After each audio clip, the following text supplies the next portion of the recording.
Hello and welcome again to Steve's Long Stay Workshops, where sets come to looked at when they've been looked at elsewhere and not had much luck with.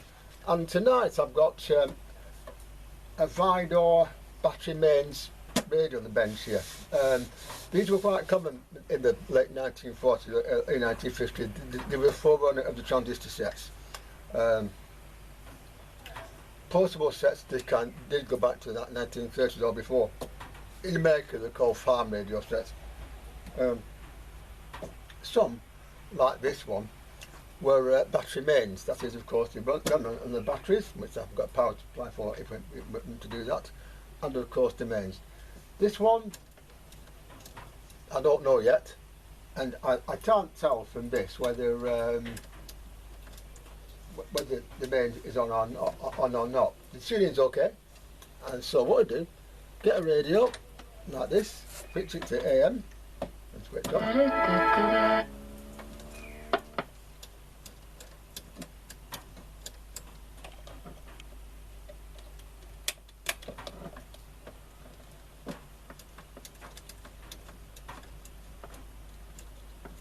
You see the click there? So that means that radio is on in that position at least, because of course it's working there. So there we are. So so now of course that set is functioning on medium wave and long wave, as is that one. So we know therefore that that is now should be on, and we can't hear very much. So we need to have a look at it. Like the Marconis, they are very much of a muchness. After back in the day, Vikdor, and never ready for that matter, were big 60s, 70s and 80s were battery manufacturers, portable radios, but further back of course, they made hundreds of these things. This is quite a rare one. I've not seen one like this before, and I've seen lots of these, so mind you, I haven't seen one, doesn't make it rare, but there you go. So anyway, it doesn't seem to be doing very much. That's all. So, what we do is get inside and have a look. Now, these radios, there are a few things about them which you need to be aware of. First one with these, by the way, is that, for example, there are certain capacitors in these sets which, although they wouldn't such a normal mains power valve radio up, they would on these. So one cap, for example, on the 8-put valve, it does actually tend to completely shut them up on these, so be ready for that, because the biasing on these is different. Indeed, there are two earths, one for the valves and one for the whole set, and one for the whole set is low. I think the one that's lower down. Basically, there are some resistors linked up with the pentode and the grid, which force the grid to go negative, and for that reason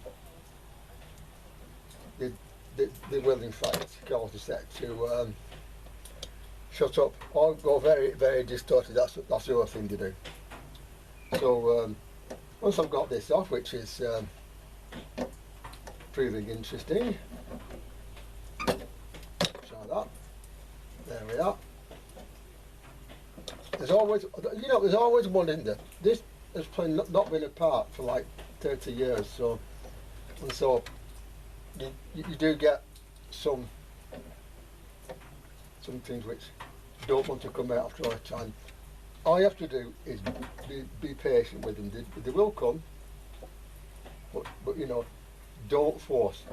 Never force anything in this trade. You do not force anything. If you force stuff, then you do more damage, so you don't force anything. Okay, very important to know that. Do not force anything. Okay, that's I can't stress that enough. I really can't.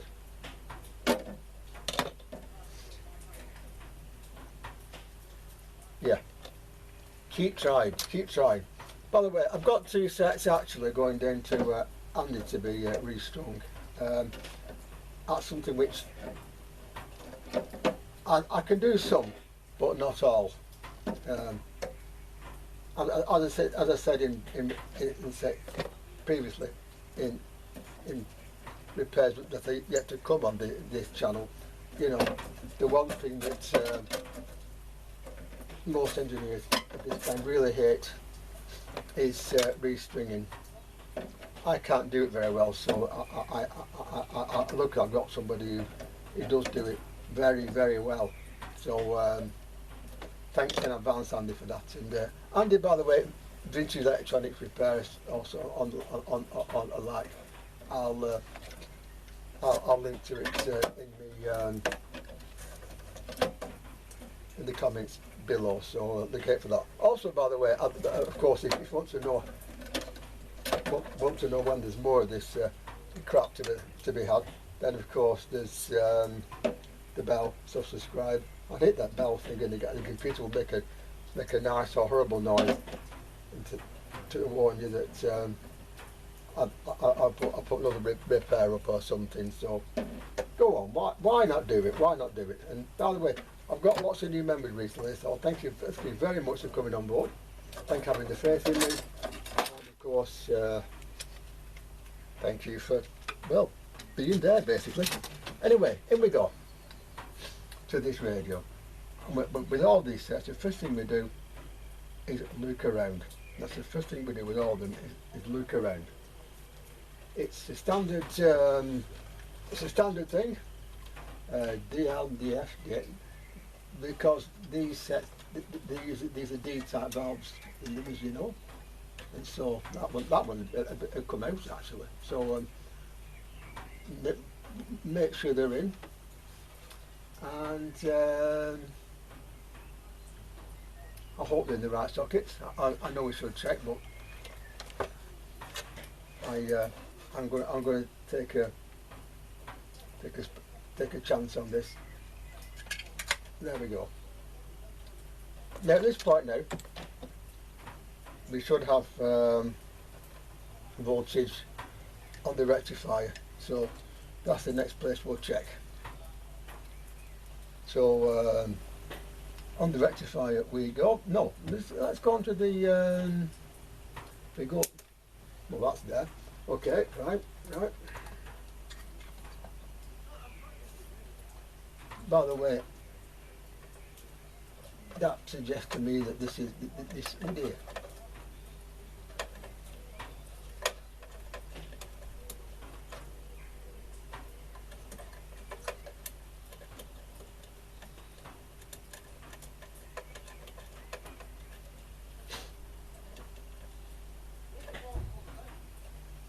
Okay, so that's the first problem. Is this rectifier here? What I'll do first of all is I'll try and get it get the introduction where I can power this out again and see if it'll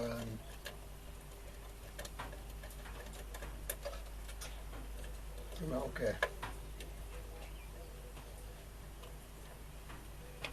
If in doubt, a little bit of something to insulate it, and we'll yeah, I know this sort of thing, you know, is something many people I recommend most people do, but for the moment this dowd is probably going to come out, so you know, it's not that much of a problem.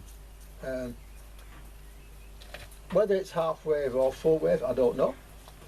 Get a diagram for that, and doesn't seem to be anywhere on this. The chart model. So that means when we don't have a chart model, then just look at other sets of the same era and see what they're like, because the chances are with these they're very much of a muchness, especially this lot here. So again, let's try again.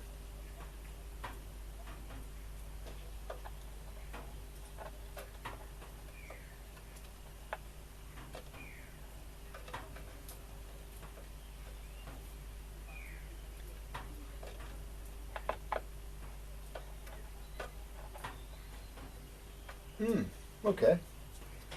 Right, well, I'll leave that dead where it is, and I will now go onto the onto capacity up top here and see what they're like to deck. By the way, also with these, it's very, very important to know what's where. So there should be something about that's on 200 volts. So should be something on this capacitor here. So let's see if there is, shall we?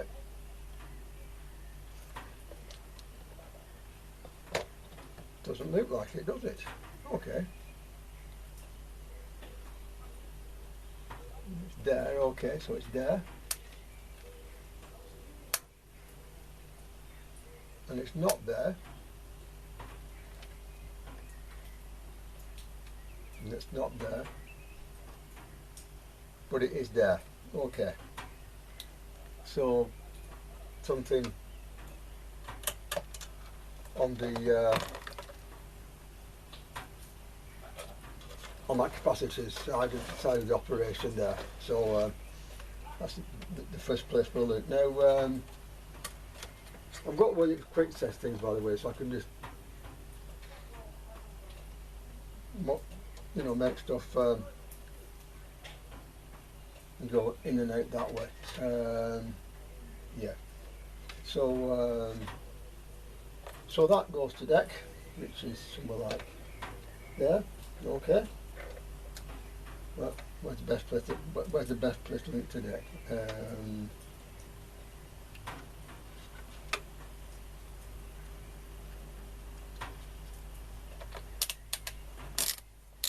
We just find somewhere by. Want to check, by the way, what you do is put your meter on the range jaw, and there you go. So that's okay. So that's okay. So I'll put that somewhere like there, and then of course there should be something there, and there as well. Okay.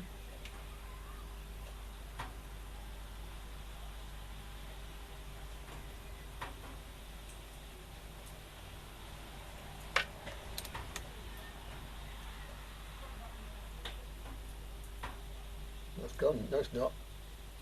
So it looks like these capacitors are first things to look at in this sort of way, because there shouldn't be any anything to deck, nothing at all. No, yeah. This thing is, there isn't. There is. Okay. Right. Well, I've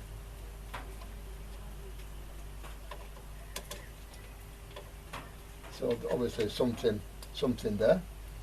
Now, another thing to note with these sets is that quite often you need to check and make sure that is in the right one. I either go at 240, 250 volts, because here in Bolton it's 239 volts. So, and these valves, they do actually tend to not last very long if the heaters are overdriven. So that's something else which you really need to look into. By the way, these valves also, they don't light up. So just because the valve isn't lit up doesn't mean it isn't working. That's another interesting little fact for you there. Right, anyway, so we'll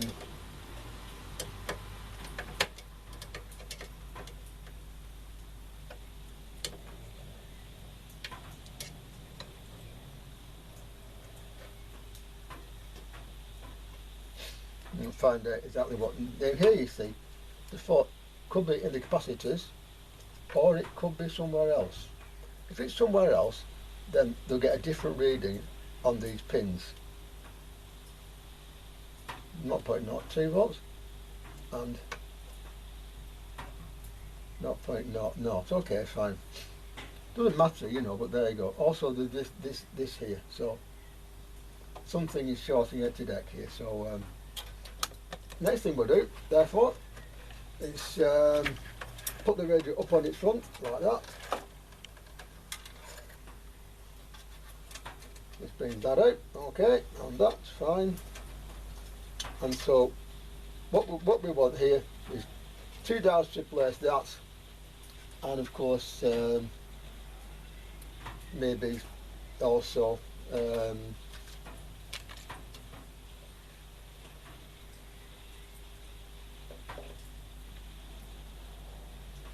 BB here. So what I'll do, I'll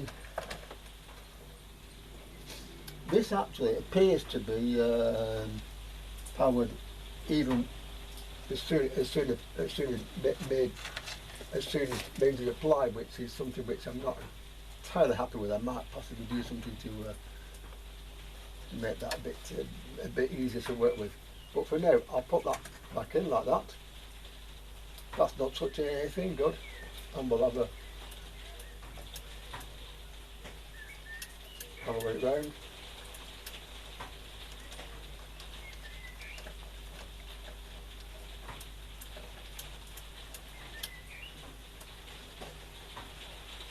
There's nothing. Okay, so again, get the meter and let's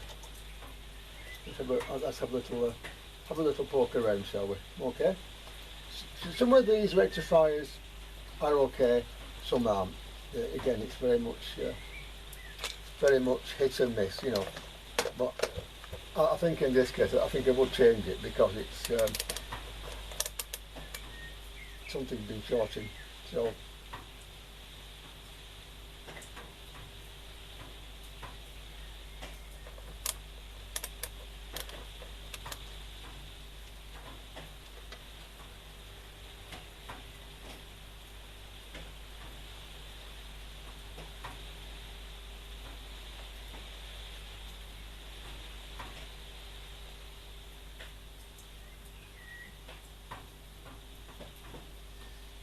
Right, okay, let's go to AC and see if there's anything coming off the transformer.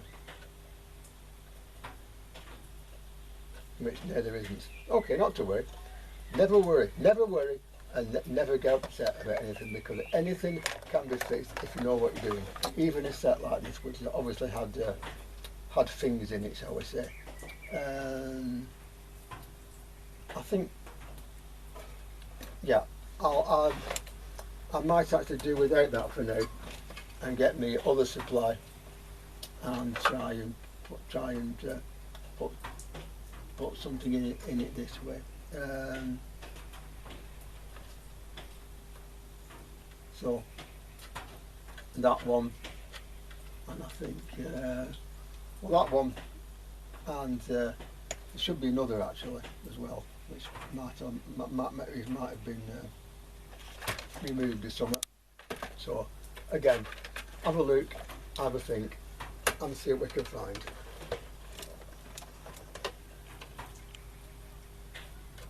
That's been cut out. I think this set has been converted to mains only at some point in its past, which is fine. I will leave it at that, because of course, you know, it's no point to change it back, because the batteries for these, you can get arrangements, but generally speaking, if they are battery main sets, then I for one like to run them purely on mains. That's just me. So yeah. Anyway, with that down like that, and doing nothing but touching that base there, like that.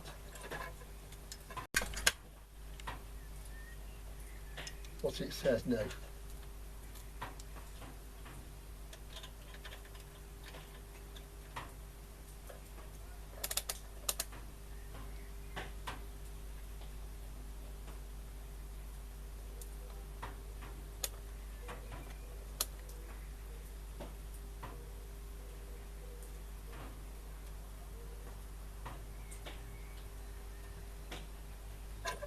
Note. Okay, not to worry, not to worry, not to worry. Right, okay, so that goes in here, and it appears to go to the switch here, and then comes back. So so now, if we go across those two, with the switch in the right position, there should be a voltage. So again, up on it. Okay, so again, what we do here, I'm going to change that out. I'm going to change that out, and then of course from that we will then change these capacitors as well. These capacitors, that's a 3232, which I've got. Not directly, but I've got something that will do it. So that has to be changed out, and then we'll try again. It's simple to do. This is, what I like to do actually is I'm not with people that much about hollowing out the cans and that. There's really no point, because if you need to work on the unit again in the future, you know, it's a long job to get it apart again. So I for one don't bother. I know there's some people do, but I don't. I have the meter now connected up purely to the secondary of the main transformer in the back here. That diode is out, by the way. It's here. It's there. Okay, that's out. I'm going to replace that with something probably with a 100 watt resistor in series as well. So that's the first thing we have to do.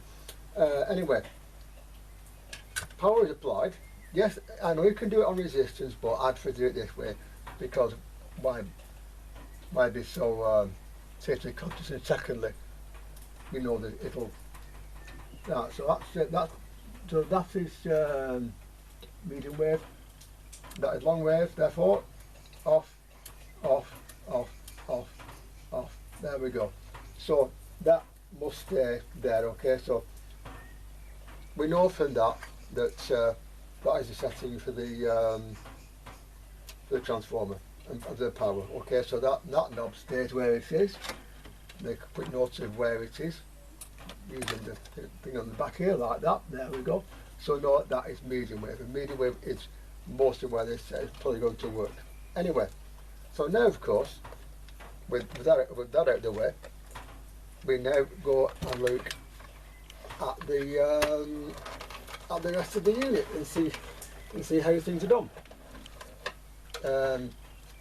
Now, if on battery main sets of these, normally the valves are in parallel. Okay, not series, but in parallel. Sorry. I'll start again. Always in series, not parallel. Okay, in most cases, but you've got to check that. But first thing we do, therefore, is take these out now. Again, it's all is quite common here, you know. So I noticed that's gone off there. That's probably one of the HT or the LT. But it's switched on, so although it's off. So therefore, with that to deck like that. Yeah, with it switched off, and will there now be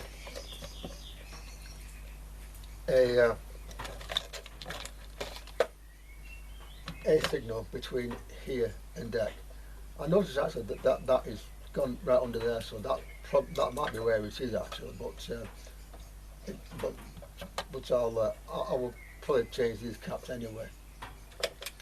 Always remember, power, audio, IF, RF, pair.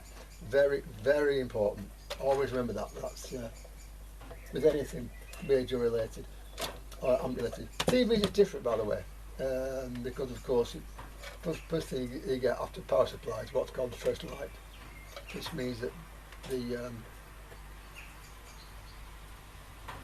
the line 8 plus stages and EFT is still alive. Again, especially with the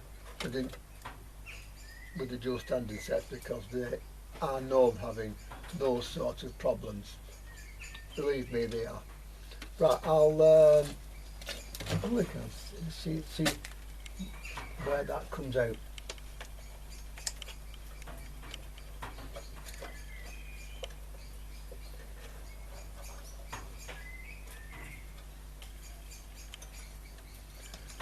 And I think this might possibly want taking out here. So this screw here, when it's loosened, which is a bit of a problem we've got one hand, but again we try our best. This should come out, and if it does come out, then we know straight away. Another thing we can do, of course, is we can cut it, leave it in place. Now that I have the capacitors out of circuit, that's okay. I'll put a bridge rectifier in there rather than the two diodes, smaller and more efficient. And of course, on top of that, of course, there are resistors there which I'll check. Now, this wire here, that is the HT, or battery plus, I think it is in America. Okay, that's the HT. Now, down here, the resistors which drop the 240 volts down to like 90 volts and 7.5 volts or thereabouts for the radio. 90 volts is the HT on these, and 7.5 volts or less, not more, go to these small valves here, which we now would check and make sure that they're all okay heater-wise. And also with these valves, because they're meant to be run on DC, they have to be smoothed as well properly. That's something else which we need to address. And so there are in these sets extra smoothing for these valves. That's the DF91. This is the DK91, not 1R5. It isn't. This had some radio changing it. Had some valves changed in the past. This is the 1R5, which I think is a DK. Again, I'll check that, but I'm fairly sure I'm right on that. I've done these sets before, you see, so that was okay. Okay, fine. So that one's okay. Yeah, that one's okay, fine. This one behind here, which is, we've got the screen cam around it. This, therefore, is the AF91, which is or something similar. This actually is the first audio stage and audio out and diode and things in this one, which is the AF91. Well, that, by the way, I noticed. So again, we'll check it and make sure that it's okay. In my numerical way, by between the legs and going across the two pins here. That's okay too. Those three are okay heater wise. Now this one, the DL on these, they run on 0.5 on 1.5 volts. These run on 3 volts.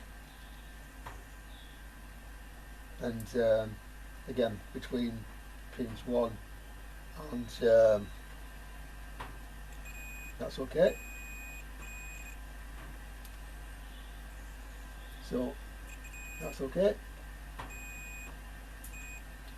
And also there's a tap for the heater on pin 5, so they're okay as regards heater voltage. Okay. Now that's 7.5 volts there or less, never more, because those valves will break as soon as you look at them. believe me, I know, I've done it. They just fail. So you know, be ready for that at all times. Also, like I said, with these sets, the grid cap on the A4 pencil, it puts the set completely out of action on these. So like all sets of this kind, always change that capacitor. Always, okay. I noticed we're one or two of those TCC sets and one or two little hunters in here which have to go as well. But again, that's part of the course. Yeah. So now we know that these things tend to operate in such a way as to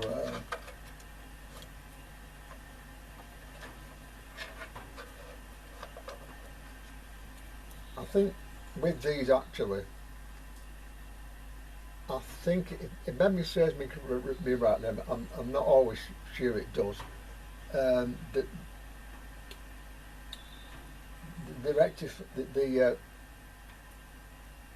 heater on the pencil, that's the DL91 on these, is the first one in the chain. So so I'll look at you can find out how it gets across there. Yeah. Okay. Well, I'll.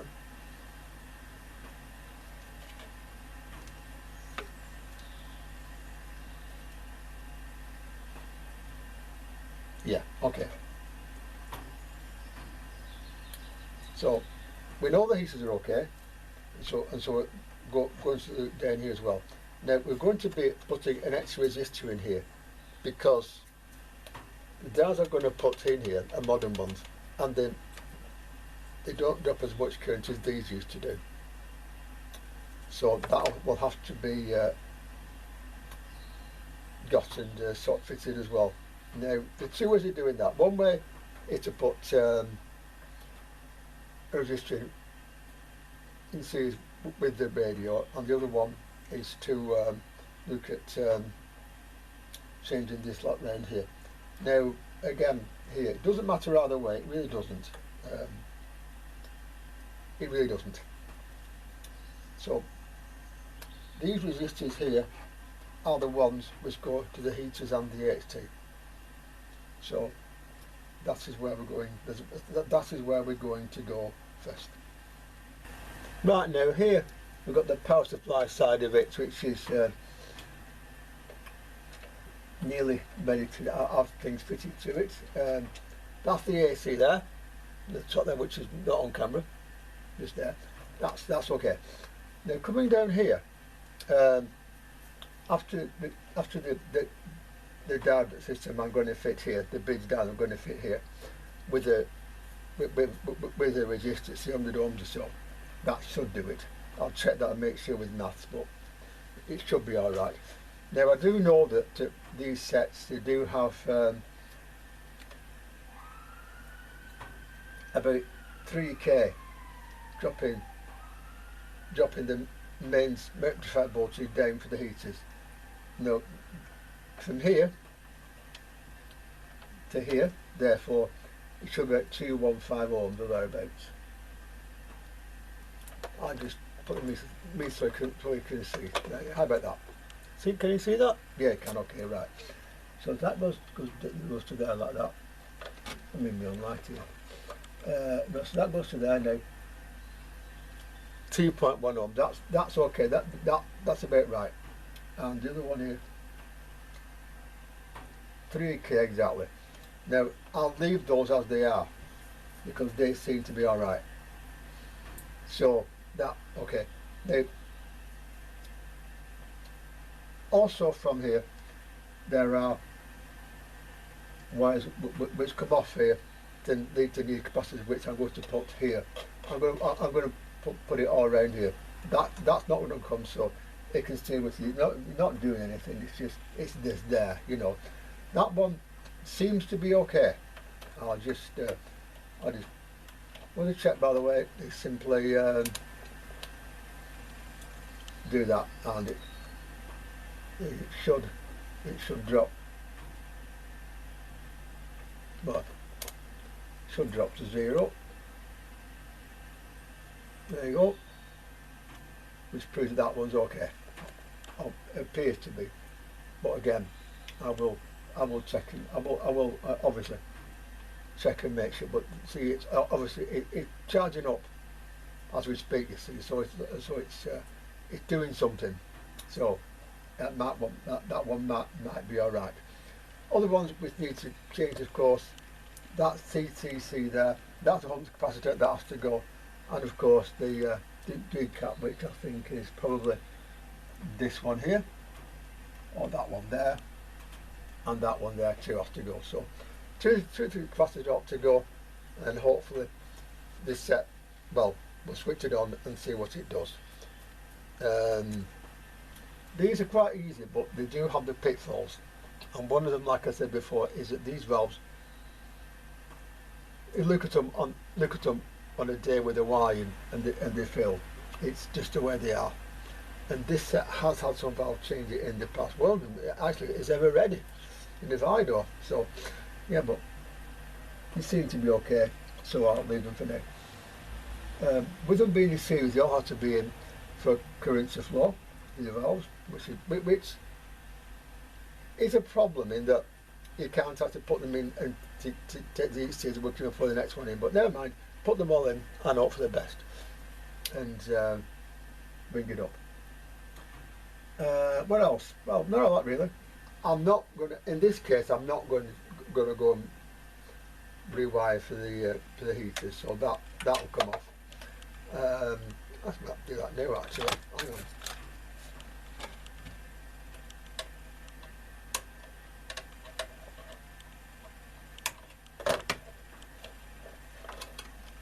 That can come off, okay. And also notice the thing that which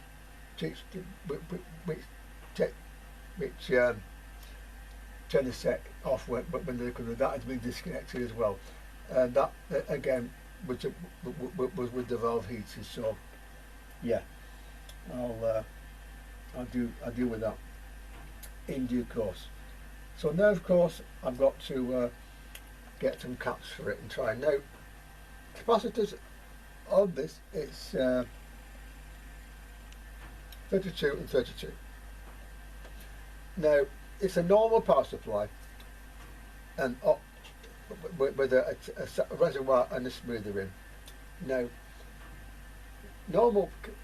these capacitors, when they fill, when we're putting a newer rectifier in, they don't actually have to be linked to that. So anything I've got 32 or more will go in with it in full metal, but don't say I told you that. Okay, so and then get the soldering iron warmed up, and maybe change a few bits and see what happens. What I do in most cases actually with these is I do the valve heaters first, and then the HT. Do it in that order. The set in question, I've found out, is a Vikdor Lido CN411, and I found that out because we've had a little bit of a problem. This transformer, which has had a short circuit put across it by a false electric here, and the diodes, has given up the ghost. Now, when this happens, you can go a number of ways. The first way you can go is say, right, okay, dead radio, take away can of it, chuck it in the bin. We don't do that here. Okay, we don't do that here. Okay, we don't. Okay, other ways, loop the same transformer, pull it set aside and probably never get back to it. Again, we've all done it, I know, including me, but not now. Now, another way to do it is to get the one of those modules online at 90 volts and 7.5 volts and put that in. You can do that, there's no problem. Or the other way is the way I'm doing here. The transformer's gone, so that transformer is now at circuit, okay? And so are those diodes, okay? That capacity's been replaced and did all the smoothing out. Now, There are sets out there that do not use a transformer, and one of them is one which I've featured on this channel before, which is the Marconi phone T24 DAB. Yeah, a DAB radio from 1950, whatever it is. And this is the circuit for the T24 DAB. This one replaces the transformer with resistors, like that. Okay? So that transformer is now at a circuit, and I'm going to replace it with resistors and a new diode. Now, when you're building up a power supply like this, yeah, the first thing you've got to do is think, what have you got to do? You've got to apply 7.5 volts to the valve heaters, no more, and of course 90 volts for the HT. In this situation, we take out what's, I'm leaving them in for the weight of the set really, and the fact that I can't get them out easily, so leave them in place. Now, with the set that's doesn't have a transformer, the old wire is illegal, so I've replaced it with something something I scrapped, a bit of full set equipment, that one of those soldering guns that loads up. Took the wire and put it in the set here. Okay, so therefore, here is a set of resistors which I've got, like standing, and among that lot, and of course I've also got a new diode which is here. There you go, a new diode, and together we are going to build them up and make the power supply operate properly, which you have to do in stages with these. Okay, yeah, the important thing here is the valve heaters, because as you know, these valves are so delicate that you know, if they're white in the day, they'll blow. It's the way they are. So this cable goes in, and then of course we're going to make it operate to the best of our ability, which of course means, in my case, that it will work. Now I'm going to take off this 100 ohm resistor here and put it on the input to the switch here. Okay, that is to limit anything that goes back to the mains through that resistor. It's something which all sets have, and I like to do it. So of course that's one thing. Now this set also, with this diode, one diode rather than two, halves the mains voltage. Okay, handy trick to try actually. It works quite well sometimes with American sets of about 120 volts. Stuck with those in the way, but then of course, again, check your voltages thoroughly all the way through, and it will do it. I'm also, I think, going to put some extra smoothing in as a result, because of course the difference between full and halfway rectification is means that it will need more smoothing. Here we go. Right, now then, that is AC, 240 volts, peak to peak. But not peak to peak, the peak is actually about 240 volts, but it's 240 RMS voltage. Okay, that's AC. Yeah. Now halfway takes off the bottom, so you end up with this here. Okay, so straight away you've gone from 240 volts to 120. Okay, or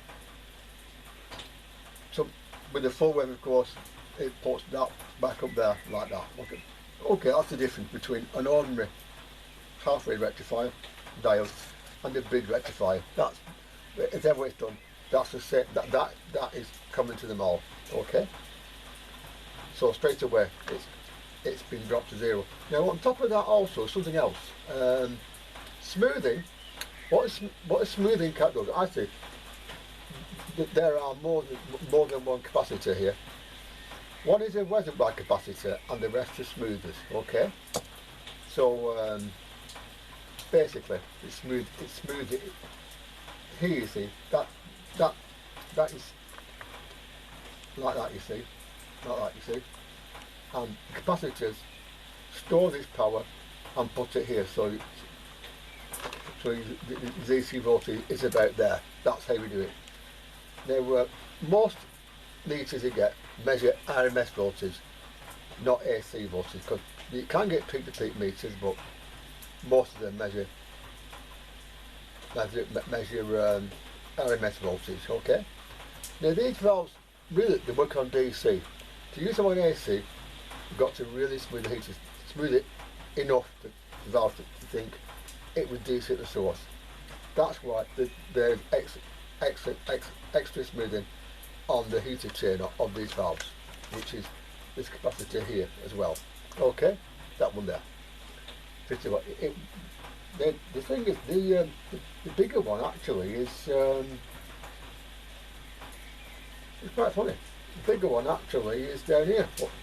That, which is about an inch long, it'd be shortened to that thing there. So that's something else. So therefore, I will now put that in place and take that out of there and put it there and weigh it round. Now, this lot here is okay. Okay. If you look at the original circuit, which is here, like that, you see, that is there. Okay. That the dials are off. It comes in there. So everything from there is okay. Okay. But I want to be able to set the voltage exactly. Now in here there's actually a variable resistor circuit from something similar, of a similar age. So I'll put that in and then I will set it with the valves in to 7.4 volts or 7.5 volts. That is how we do that. Okay. So let's get on with it. I've now put the placement power supply in place. Mains neutral goes to deck, okay? And then mains live goes through the switch here, out here, along here, to 100k resistor, which is 100 ohm resistor, which is here, to a diode, which is here. It's not put together very neatly yet, but it will do. 47 microfarad capacitor to the deck here. That's extra smoothing because it's half wave rather than full wave. This is a rheostat here, and I've set it at 3.5 ohms or thereabouts in the middle, and there it goes to another 32 ohms like in the set. Now if you look at the set from there on, if you look at the set from there, you see no 32 ohm goes to the 90 volt rail, and that is this capacitor here, which I put out of the way, is hung onto there as well. And so that's the HT. Now the LT goes through the other capacitors here, which add up to something like let's see, 3k, and of course the other cap there in the end as well to the heaters. Okay, so again it's the same principle. Here it is in circuit diagram. There you go. So if you can see that, there it is in circuit diagram. I can get it so you can see it. There you are. That should do you. Right, now where's the screwdriver again? There we are. Right. Oh, not none of that one. That one. Okay. That goes straight now. Now the plugs here, live and neutral. Okay. Live is up here. Neutral, chassis deck, like that. Now the HT, 100 ohm resistor, diode, 0.7 microfarad capacitor, 3.5k like I said, and there and that back is what I've added in place of the transformer. Okay. Now from here on, 2.1k, 47 ohms again, 900 ohms. That's the LT. That's the valves. Okay. So that one there goes to the valves. Okay. The HT comes off there, 32 microfarads, and of course on the HT, which should be about 90 volts. So that is, in theory, what's going to happen. Now, without the valves in place, just to prove a point, if it two things first of all to make sure. Next thing we'll do is I'll go from there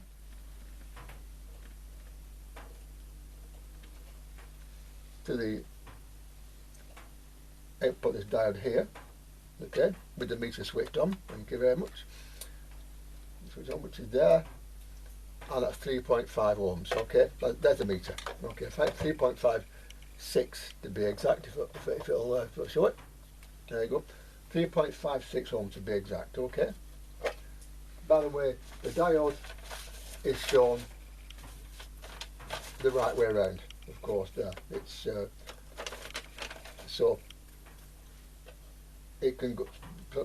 So current flows that way in, but not out. It is like a one-way street, if you like. Okay. So now, of course, from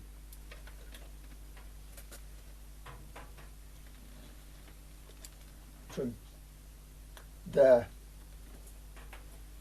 to the heater chain now, there should be something like 5 or 6 ohms, I think, if I've done the wiring right. Please let me do the wiring right. Sometimes I don't, you know. Yeah, that isn't right. That isn't right, because there's 2 point.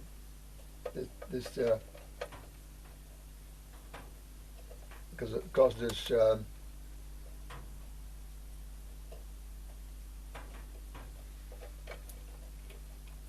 that goes to there, goes to there,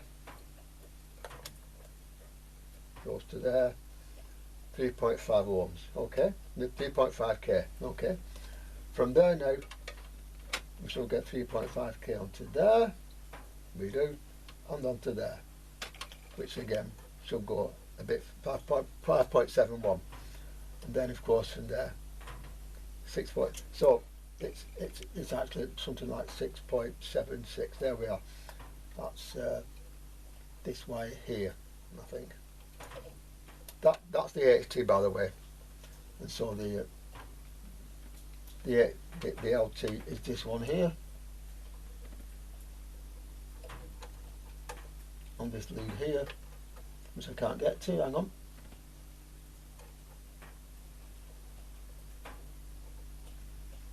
.6. So both of these are now have a higher voltage, have a higher resistance than previously with the transformer. This is because these diodes, these old diodes, tend to have a much higher internal resistance than modern ones. So I've put extra voltage in to see what happens. So with that in mind now, it's time to do something, shall we say, stupid, okay? Because we know I like doing things stupid. It's part of life, you know. So all this safety stuff does get on me wick after a while, I'm afraid. Anyway, so meet up at 600 volts for now. Plug it in.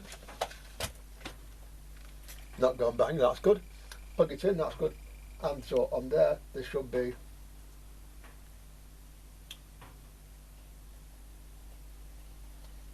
1.9 volts. Now 1.6 on there, and there should be 72, okay, and down here it should be 46. Now this is without anything in place. The valve heaters aren't in place, so the current will not be flowing, and for that reason actually now I shall quickly short that to deck, and short that to deck, and there we are. So now we're ready to put the valves in and see what the voltage is on the first valve. Now the first valve in the circuit here is the DL94, okay? So if you come over here to DL94, there should be 7.5 volts with all the valves in the set switched on. Should be 7.5 volts on the heater at the DL94 on one side, and 4.2 at the other. Anything more than that, or anything, we have to get more than that or less than that. We adjust this pot here to get it as far right as possible. Okay, so now we put the valves in, making sure they go in the right places. By the way, you'd be surprised how many people don't actually realise that. But one thing, by the way, the circuit diagram isn't available. Please check and make sure you know where the valves go, because I've had these valves fail because they were inserted wrong. So you know, they do fail. So put them right, put them in right. Please put them in right. Right, that power supply is now in the unit here. Okay, and this here is a rheostat, which is set at maximum for now. So what we do right now is to plug it in, and we know it's going to be well above where it should be, so it shouldn't be any trouble here. So we just hope you can see that. Okay, can you see that?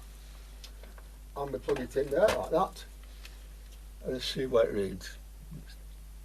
2.7, 2.8 volts. Okay, 2.9 volts. Okay, so it's well below what it should be, because the maximum voltage for these valves is 7.5 or 7.6 volts, no more than that. Okay, so now therefore we unplug again now, because that rheostat has about 100 volts on it. I don't want to get any problems from that. And what I do is I move the rheostat peg up a little bit, maybe loosen it a bit first, and try it again. So up it comes, so we loosen it like so, and then it should move slowly down the resistor,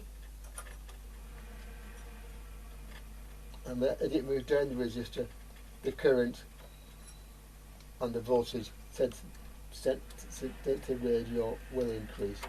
Now the one looking purely at the valve heating, because that's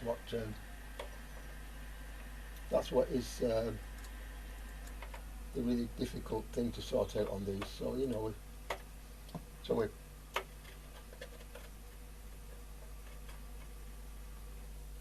we go down and we hope for the best with it. Each time we do, we put it in, see what the voltage is on the meter there after a few seconds, and again it's the same principle all the way down the line. Same principle all the way down. You just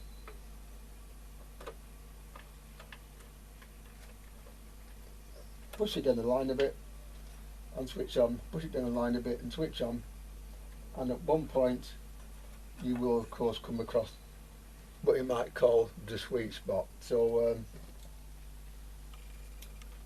that's what we're going to do now. So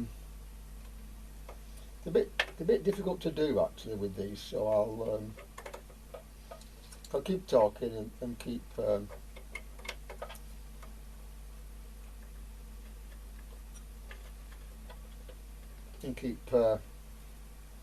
adjusting it.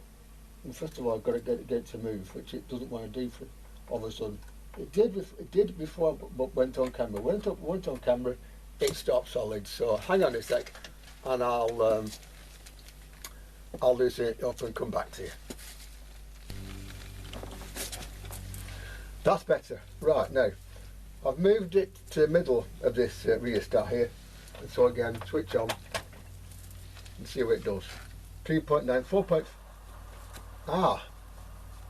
Noise is at 5.12 volts or thereabouts. So it's we're nearly in the right area. So off we go again. Take it down a touch more. it then a touch more like that, and again like that, and try that now. What's that now?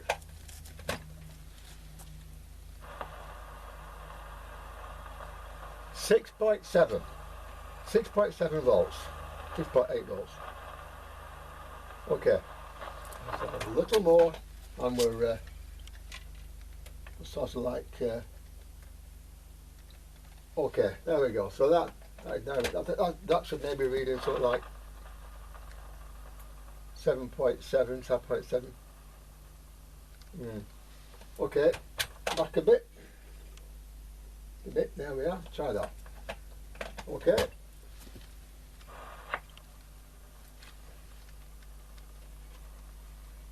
Seven volts. Okay. 7 volts. So a bit back the other way.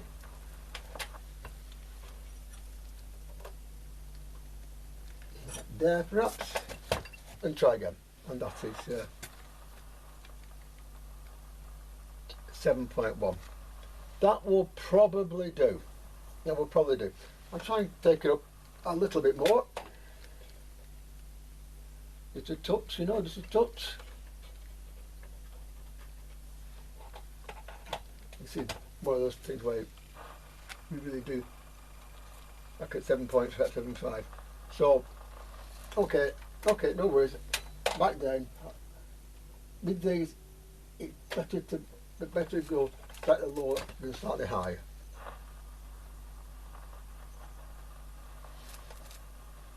You know, I mean 7.8 won't hurt it in the short term, but in the long term it might. So we'll just take it down a touch more. There we are. What's that doing now? Perfect. 7.5. There we are. That'll do nicely. So now we know that with all the valves in circuit now, the radio's crackling away quite nicely. Very quickly, I'll measure the AHT. The AHT on these should be about 90 volts, but that doesn't matter quite so much as the LT.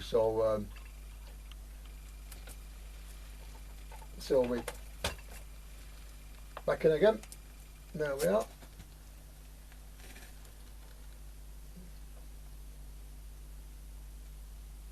The HT is, helps have the meter in the right setting, won't it? There you go. So the HT is 100 volts. That can go down a bit, but that's not as important. But now we know that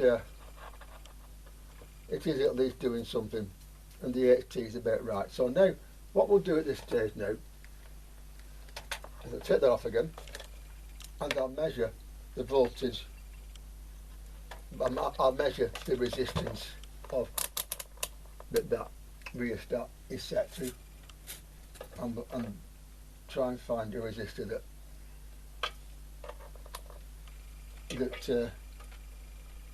goes 2k. Okay, fine, 2k. Okay, well, I think we can do something with 2k, so that's something else to do. But that means therefore now that again, I'll check the LT again just to be sure.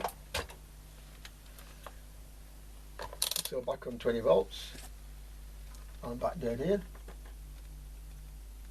7.3, that's fine.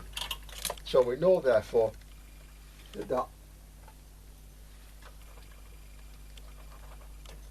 that is right. Okay, so now we know that the HT is a little bit high, but the LT, the heater voltage, is spot on.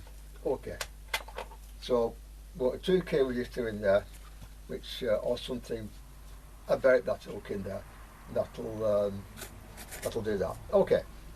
Now, you might notice, by the way, that although the HT was there and the LC was there, what didn't we have? We didn't have speech or music or anything, just a crackle. So that means there's something else up with this now. Now, looking further down inside this unit, there's a capacitor which we must change, so that we'll do next. Look at the circuit here.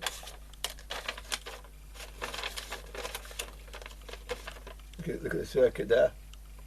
It's a grid capacitor, which is C20 on this one, which is that one there above my finger. Okay, C20. So I change C20 and we try again. Also, very quickly, what I'll do is I'll prove my point. I will once again, I'll put the meter back on like that,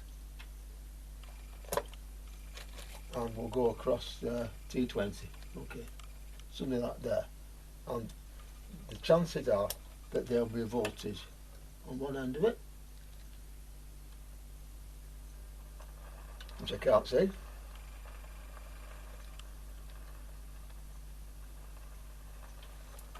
Oh, wonderful, wonderful, okay. But not the other. Oh, okay, fine.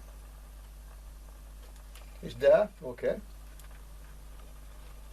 Okay.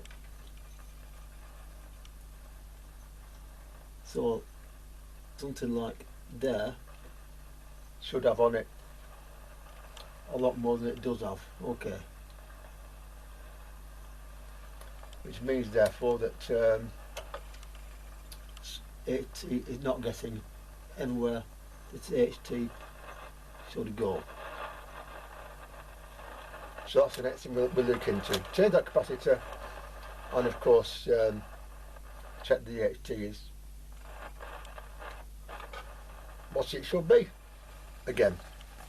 Now I now have the output stage working. The problem actually was resistors around here, and of course capacitor. The three grids, of course, one of them had a resistor on it which was out of circuit, or open circuit, which I've put right, and of course from there C21. Now at this point, therefore, if we were to plug it in briefly like that, I don't know if you can hear it, but it does actually make a bit of noise in the speaker. But now, you see, if we go there, we get something okay. This is meter probe, you see.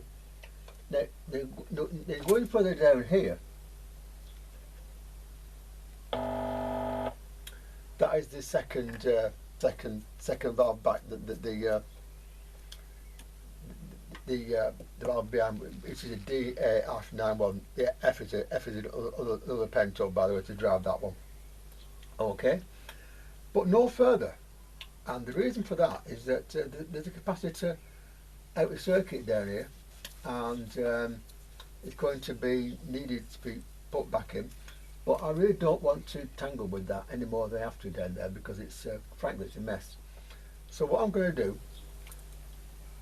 what's happened with the DAF91, one pin at the valve is not actually using the circuit at all. Yeah, and for that reason, that pin is used as a tie point. So if we look at the circuit again here, there's a circuit, you see. It goes to, by that capacitor it's missing, to R10, okay, and also R11 down to deck. And so I'm going to look at it. I'm going to find a better way of putting that in somewhere better, rather than go and think with that. Now R11 is the is 4.7 is 4.7 megs, and on the circuit here,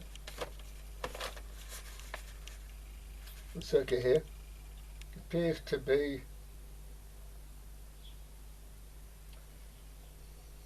equally hard to get at. So yeah, this could be fun.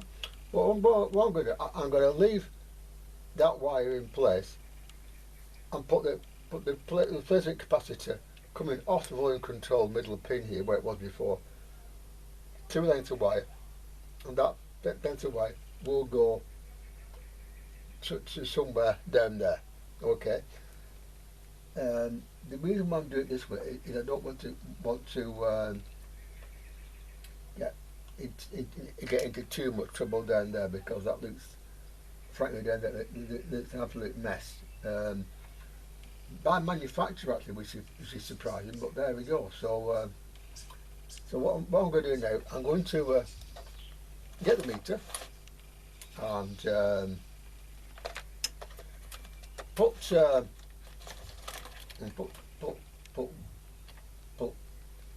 crocodile clip onto there like that.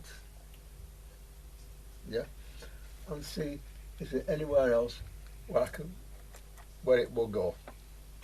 So round about and have a look down here.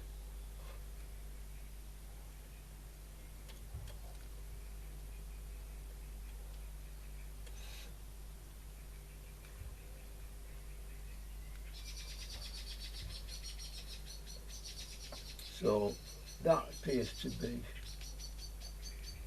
so somewhere down here there should be somewhere else where that should go. If it won't, then I'll have to try and solder it onto there, which won't be shall we say an interesting little job, but really interesting little jobs around here. So what I'm going to do, I'm going to put the capacitor on there and then run a wire across. That seems to be the best way to do it. Again, the capacitor in question is C17. There's another 500 picofarad one, and the ones I have are quite small, as you know. So that will be a matter where it goes. The Hunt one, being Hunt, I'm going to whip it out. Okay, so that's what we're going to do, and then hopefully we should at least get something for the signal generator. Now here is the circuit on the radio in question, and with that other capacitor in place, we go through the DF to the DK, and now actually we have IF right the way through the circuit. That is the lowest setting on my signal generator, that, as you can hear. That is now working fine. It goes in here. That's the piece of which I'm checking on this for now, because the power supply. But that now is going right through to there, perfectly okay. Now at this point, therefore, we've got to look at the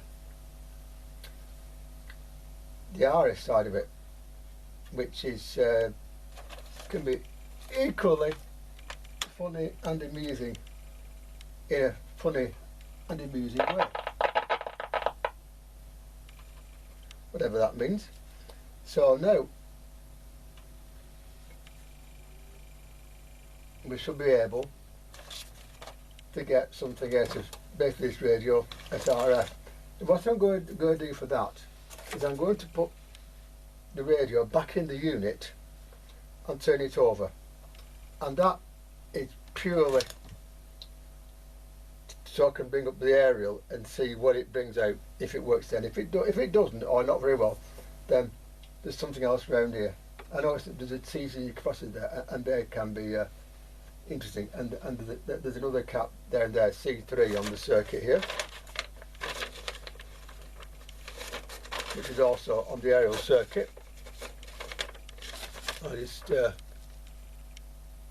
yeah, look at it's C3 on that circuit, that too. So change those two and see what happens as well. But first of all, I'm going to get the radio up the right way, and take it from there and see what it does or doesn't do. That is because David Ginola played in that shirt for PSG, and Right, that is the set now actually, with the aerial connected to C30 on the circuit here. It's actually very sensitive there. Very sensitive there. I'll just put it where I hope you can see it. Yeah. It's actually very sensitive at that point. So if you look, it's there. So at that point there, I've got to look and see where we're losing it. With sets like this, they have an area in the lid. You can see the two big coils there. So 3 leads here go into the lid and then go into here. Now one of them goes to deck and one of them goes to each of the 2. So if we if that goes to deck like that, yeah.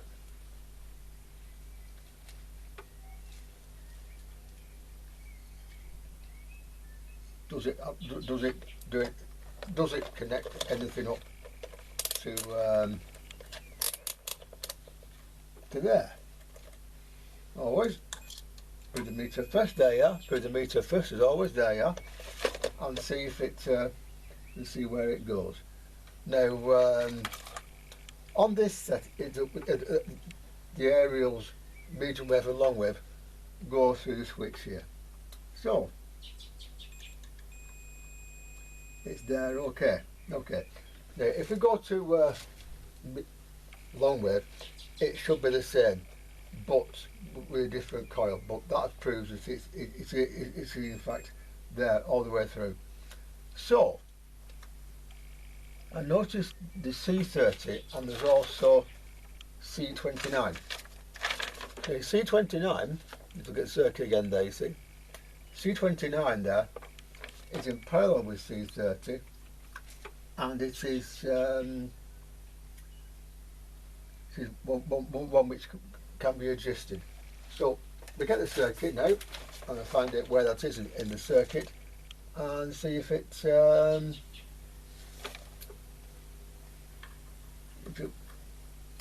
wants to be adjusted.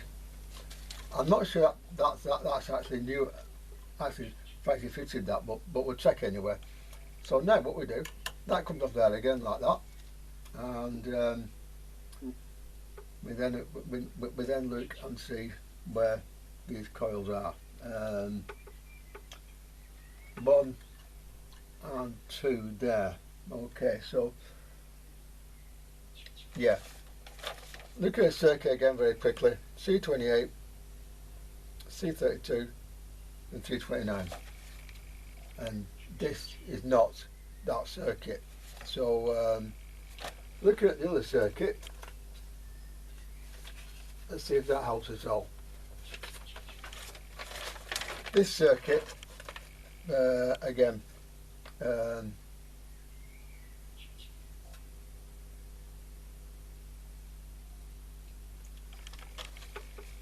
even less. Oh well, never mind. Let's see what we can do. So if I plug it back in like that, and we don't get anything until I perhaps do that, which we don't get anything either. So what's happened now?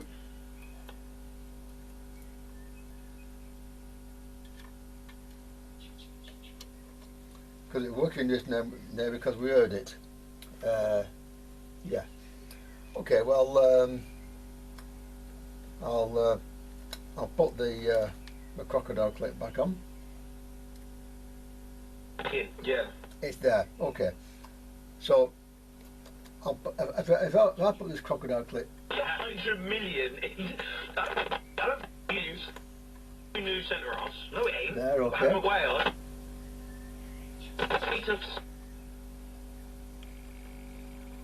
And it goes to there. So it's right in there. Backs are going for around that. And from there we go. Obviously, deck is somewhere where it doesn't go. there. Close. We had a chance to. Okay, fine. Now, look at the circuit again. We see that these two coils are actually not in parallel. One is switched to 8 and one is switched in at all times through switches on the wave change switch here. So the first thing we'll do, take that off again. The next thing we'll do is give this switch a little bit of a rest, like that, okay, and hopefully move it back and forth a little bit, just to get it to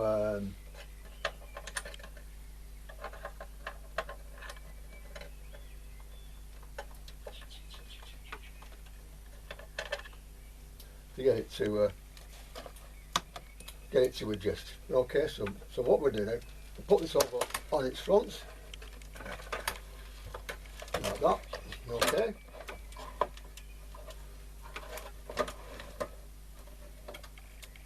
And then make it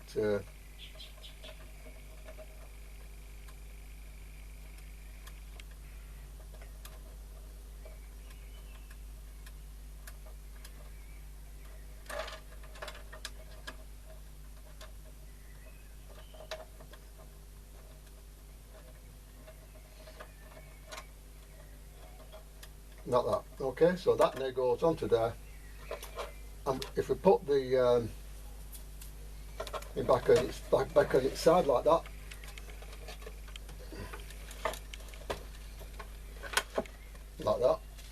and hopefully plug it back in, we might even get, fair enough, something will bang. These things do happen, you know. I don't know what's gone bang, but something else. Oh dear. Oh dear, oh dear, oh dear. Something has gone bang. What it was actually is not actually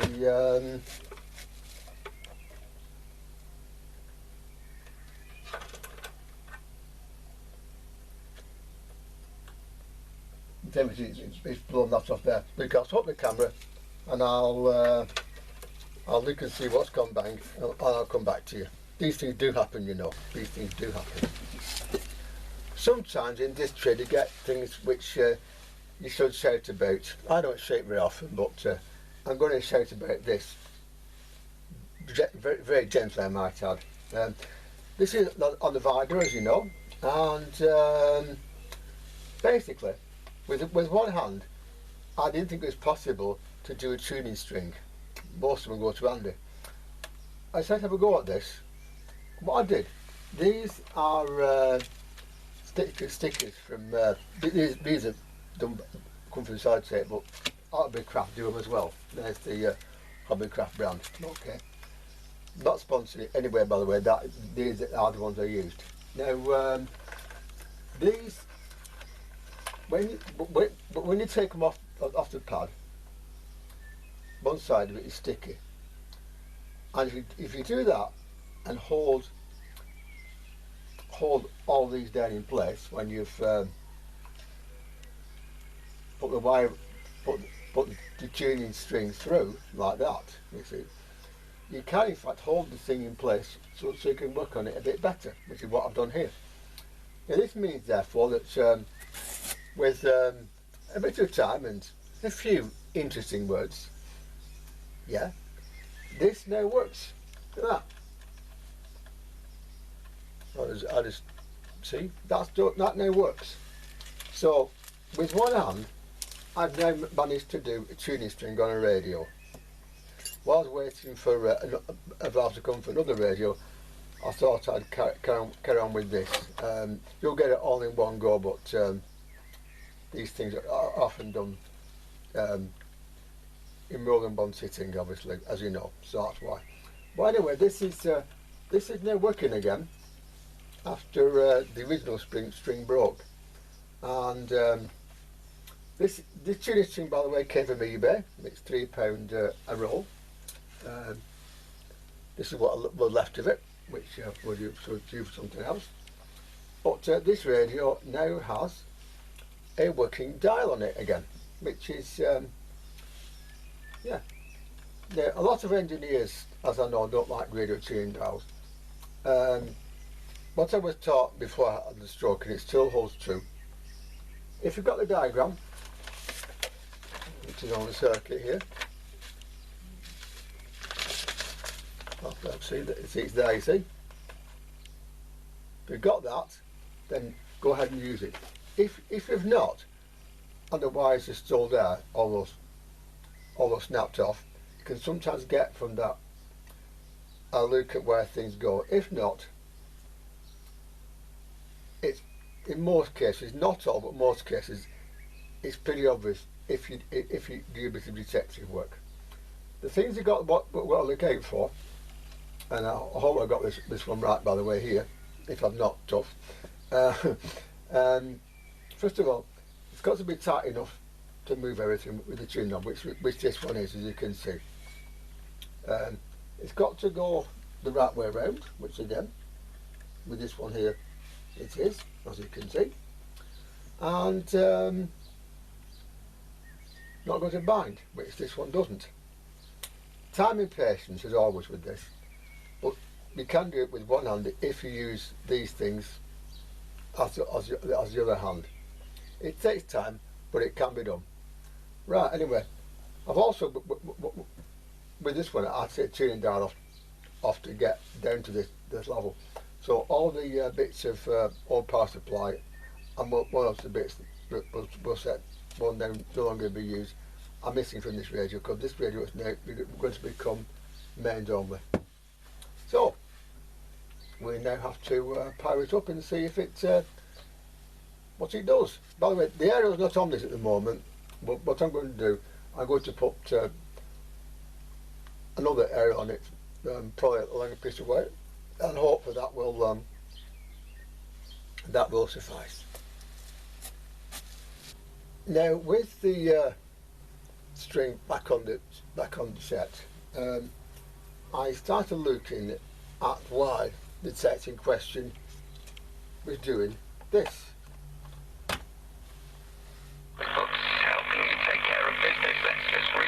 As you can hear, that is not terribly good, and that I changed all the remaining smoothing caps on it, and it stayed exactly the same. So what was the problem?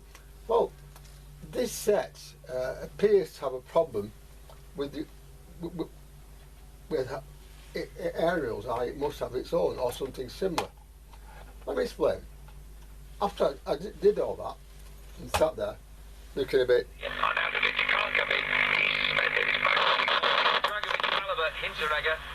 That is to the meter.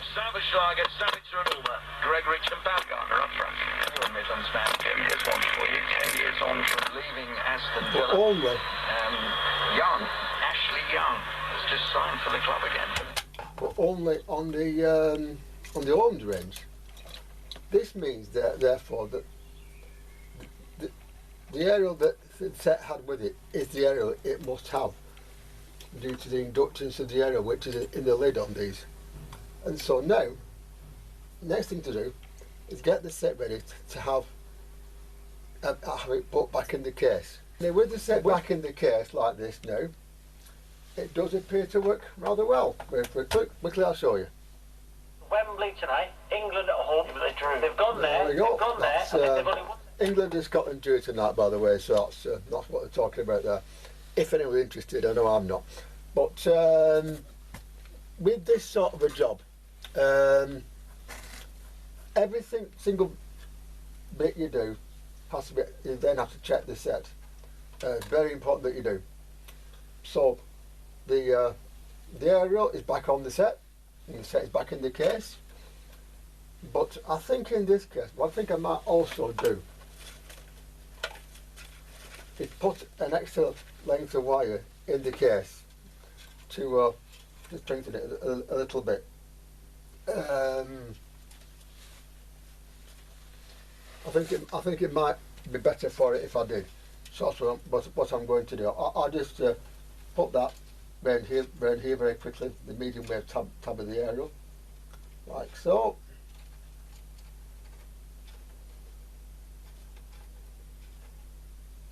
Put that round there like that. Put it make rough contact at any rate like that, and we'll try it again. And as I said, I think the biggest problem we've got is his coach. He doesn't seem to say, they don't seem to know what they're doing when they get on pitch. It's like... Yeah, it does. Okay. So what I'll do, this is an extra aerial for medium wave. So this, what I'll do now, I will put this on the medium wave time here, like that. Snip. So round it goes like that, and then I'll sew that in place, and then I will put this around the cabinet here, okay, and then of course with the sector apart again, but and together again, it should work relatively well. I've done a lot to this, by the way, and it started life as a Vidor. Hang on, I'll get the manual in a second. I've got not great to hand here. Started life as a Vidor CN411.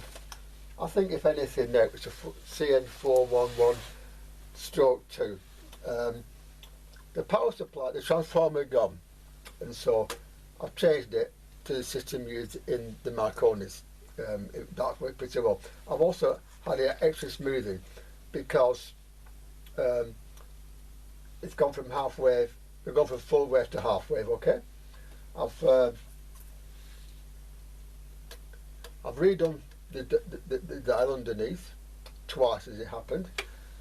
Now over here I've had to change a valve, this one here, DK, I think it's 9-1. Let's check in the manual here, it should tell us.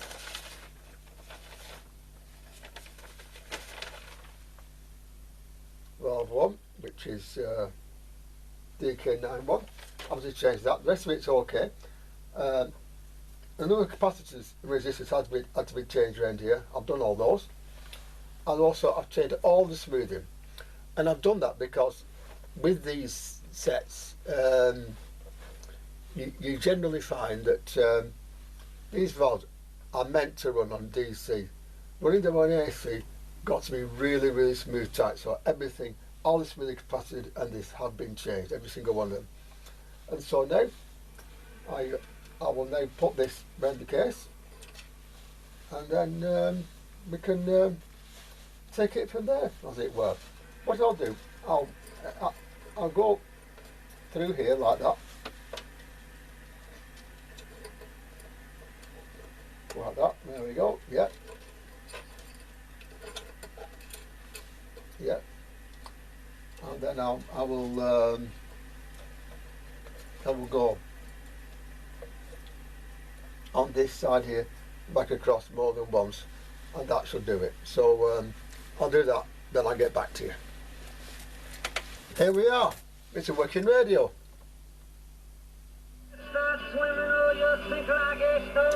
Mr. Bob Dylan there. So there you are, it's now a working radio, we can go up the dial as well. There we go. You shouldn't, Kenny, you shouldn't, because Chris said you shouldn't. Still talking about football, by the way, but fair enough, yeah. Long wave. No way. Doesn't bring any much in, so there you are, it's a working radio. Now, this set, like I said, has had a lot done to it to make it work a rather different way. The transformer had died, and that does not mean with these sets, it does not mean that the set can't be used again. What I did here was rebuild the power supply, as I've said. Also, I've changed the tuning dial, it broke. I've done more things too. Now, this set, the Vidor CN411, I think it's got a name as well, a Lido.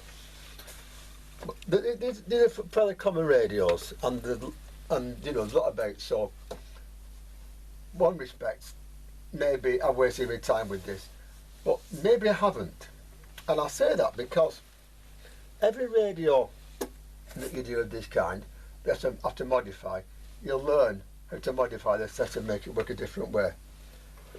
Now, with British components in increasingly short supply, it's something that's well worth learning how to do.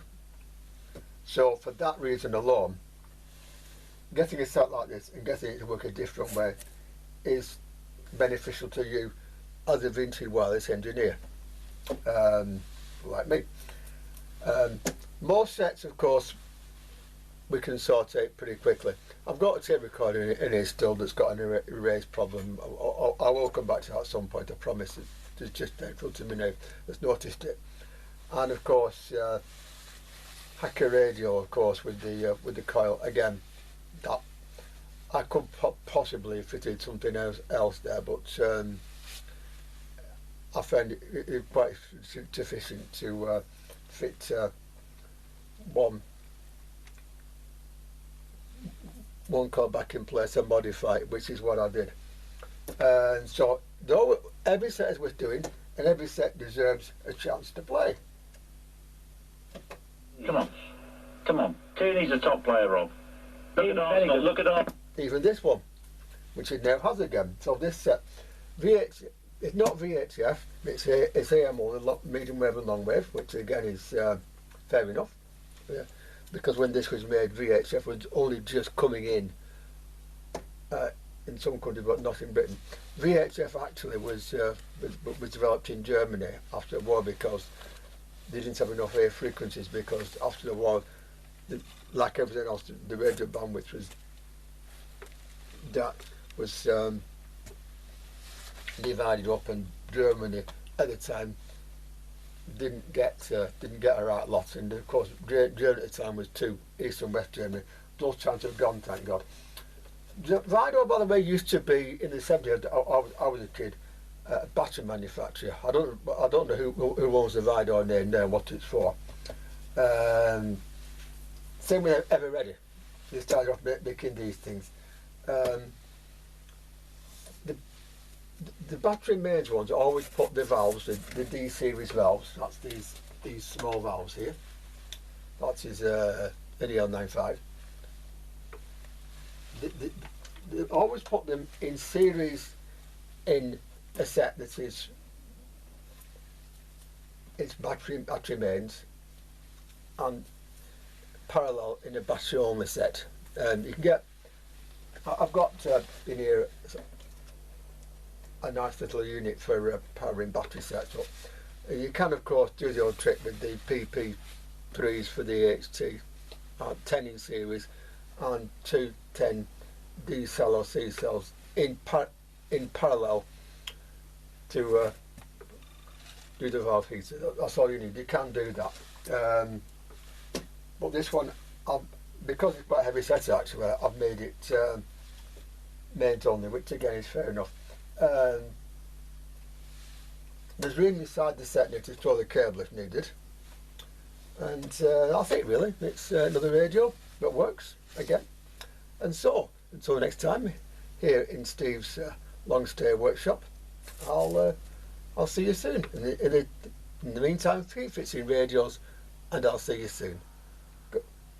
Blood to God, whoever he is, and like I said, I'll see you soon. Bye bye.